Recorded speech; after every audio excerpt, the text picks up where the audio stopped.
pemirsa, saya Felisa Oktanti kembali menemani Anda dengan informasi teraktual serta menarik. Dan inilah selengkapnya. Pemirsa, kasus demam berdarah dengue atau DBD di kota Singkawang, Kalimantan Barat kembali menunjukkan peningkatan yang cukup mengkhawatirkan. Sejak awal tahun 2025 hingga bulan Oktober ini, Dinas Kesehatan dan Keluarga Berencana Kota Singkawang mencatat ratusan warga terjangkit penyakit yang disebabkan oleh gigitan nyamuk Aedes aegypti tersebut.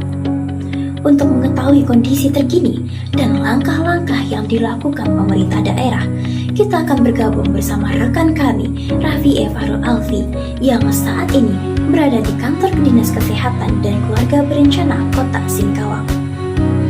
Selamat sore, Raffi. Selamat sore, Felisa. Benar sekali, saat ini saya berada di kantor Dinas Kesehatan dan Keluarga Berencana Kota Singkawang. Berdasarkan data terbaru, data DBD di kota ini tercatat terus meningkat sejak awal tahun dan telah menembus angka ratusan kasus. Sebagian besar penderita berasal dari wilayah padat penduduk, terutama di daerah yang memiliki genangan air setelah hujan. Untuk mengetahui langkah-langkah penanganan yang dilakukan pemerintah kota, itu sebisa mungkin jawabnya. Baik, pertanyaannya bagaimana pakai video kah? Iya. Jadi pakai video, Pak. Siap. Jadi bagaimana perkembangan terbaru kasus DBD di Kota Singkawang hingga saat ini? Jumlah kasus DBD kalau secara global dibandingkan di tahun sebelumnya dengan periode waktu yang sama itu memang terjadi peningkatan kasus seperti itu yang pertama. Terus yang kedua, salah satu faktor yang mempengaruhi yaitu pertama terjadinya perubahan iklim. Perubahan iklim salah satunya sekarang kita ini kan sepanjang tahun, mulai dari awal tahun sampai saat ini kita situasi cuaca yang tidak menentu. Otomatis dengan terjadinya perubahan iklim dan cuaca yang tidak menentu ini ditambah dengan adanya musim penghujan, jadi perkembangbiakan nyamuk Aedes aegypti ini meningkat, terutamanya di tempat-tempat yang berpotensi menampung air sebagai tempat perkembangbiakan jentik nyamuk Aedes aegypti seperti itu. Lalu bagaimana pemerintah atau dinas kesehatan menanggapi lonjakan kasus DBD saat ini? Untuk menanggapi terjadinya peningkatan kasus ini, tentunya Dinas Kesehatan juga melalui UPT Puskesmasnya melakukan berbagai kegiatan baik yang bersifat promotif maupun preventif atau pencegahan.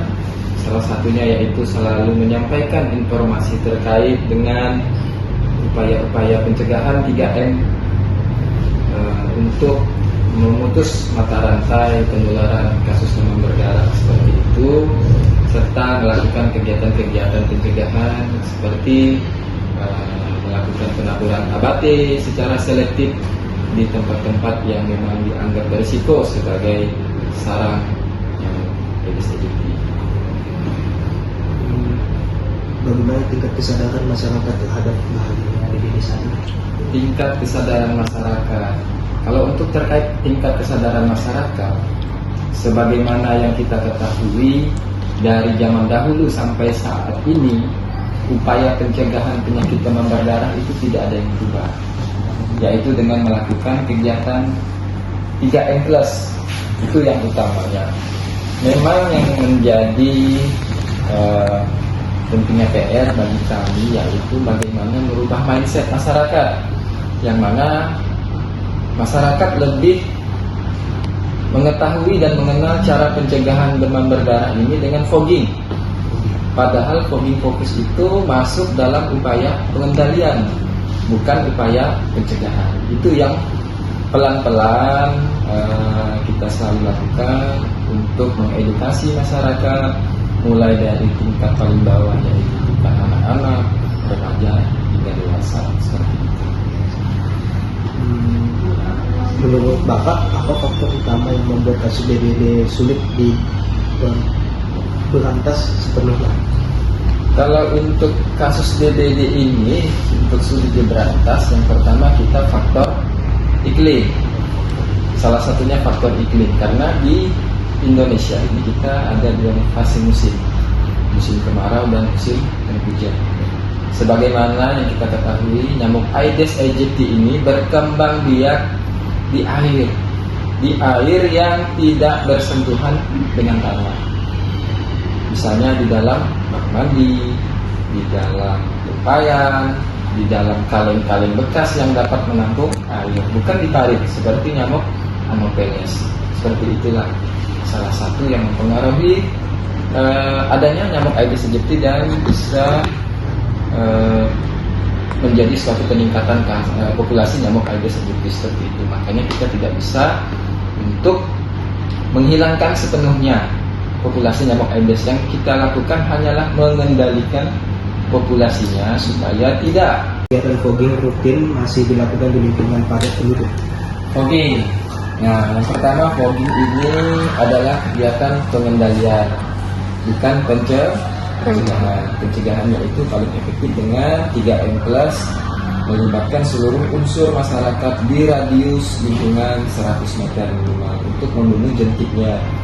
Sementara fogging ini masuk dalam kategori kriteria pengendalian, dan tentunya beberapa kriteria harus terpenuhi untuk dilakukan fogging. Yang pertama, ditemukannya kasus DBD lebih dari satu di radius 100 meter lingkungan tempat tinggal penderita. Yang kedua, yaitu angka bebas jentik di atas 5% di lingkungan penderita di radius 100 meter. Barulah jika kedua kriteria itu terpenuhi berdasarkan hasil penyelidikan epidemiologis di lapangan oleh petugas peneliti program DBD, maka barulah dilanjutkan fogging fokus selama 2 siklus dengan interval waktu kurang lebih 1 minggu antara siklus pertama dan siklus kedua.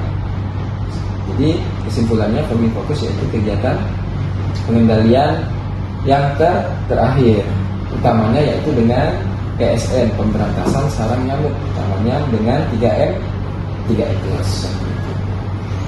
Apa saja kebiasaan yang perlu diubah agar masyarakat ini dari DBD?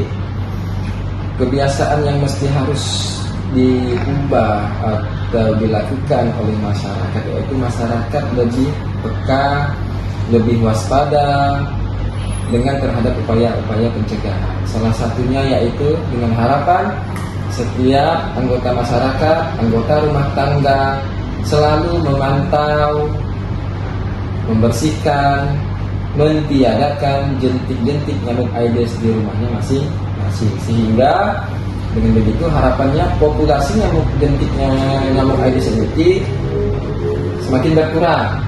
Dengan semakin berkurangnya nyamuk Aedes aegypti, sehingga penularan virus DBD atau virus dengue ini dengan semakin kecil dapat kita cegah seperti itu.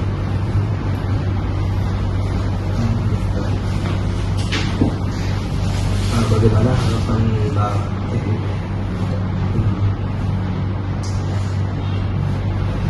Lalu apa pesan atau himbauan Bapak untuk masyarakat yang di DBD? Untuk pesan kepada seluruh lapisan masyarakat agar kita terhindar dari penyakit demam berdarah dengue, yang pertama menghindari gigitan nyamuk Aedes aegypti. Yang kedua yaitu menerapkan PHBS atau perilaku hidup bersih dan sehat dengan cara pencegahan terhadap penularan kasus DBD ini dengan kegiatan 3M+, yaitu menguras setiap bak penampungan air di rumah masing-masing, menutup tempat penampungan air, mengubur atau mendaur ulang tempat-tempat atau wadah yang dapat menampung air sebagai tempat perindukan nyamuk Aedes, serta kegiatan masyarakat dalam upaya untuk membersihkan lingkungannya masing-masing itu perlu ditingkatkan seperti itu. Mungkin itu adalah cara yang paling efektif terhadap untuk mengurangi atau mencegah terjadinya penyakit demam berdarah denggi di masyarakat, serta pola pikir masyarakat yang perlu kita sama-sama edukasi bahwasanya fogging ini adalah upaya pengendalian, memberikan dampak terhadap kesehatan juga materi, sehingga saat ini fogging merupakan upaya alternatif terakhir upaya pengendalian terhadap penyakit demam berdarah denggi. Mungkin demikian. Siapa? Siap. Saya Rafi Alfi melaporkan dari Kantor Dinas Kesehatan dan Keluarga Berencana Kota Singkawang, kembali ke studio. Baik, terima kasih Raffi atas laporan langsungnya dari Kantor Dinas Kesehatan dan Keluarga Berencana Kota Singkawang. Pemirsa, DBD merupakan penyakit serius yang dapat dicegah dengan menjaga kebersihan lingkungan. Meningkatnya kasus DBD ini menjadi pengingat bagi kita semua bahwa menjaga kebersihan lingkungan adalah tanggung jawab bersama.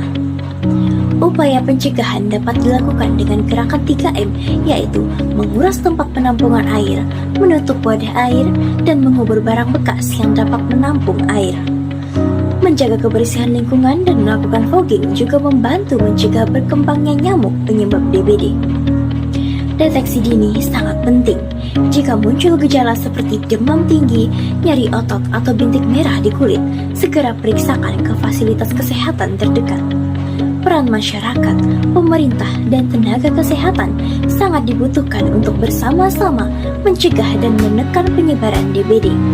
Dengan kepedulian bersama, kita bisa menjaga lingkungan tetap bersih dan bebas dari DBD. Semoga kerjasama antara pemerintah dengan masyarakat dapat menekan angka penyebaran DBD di Kota Singkawang.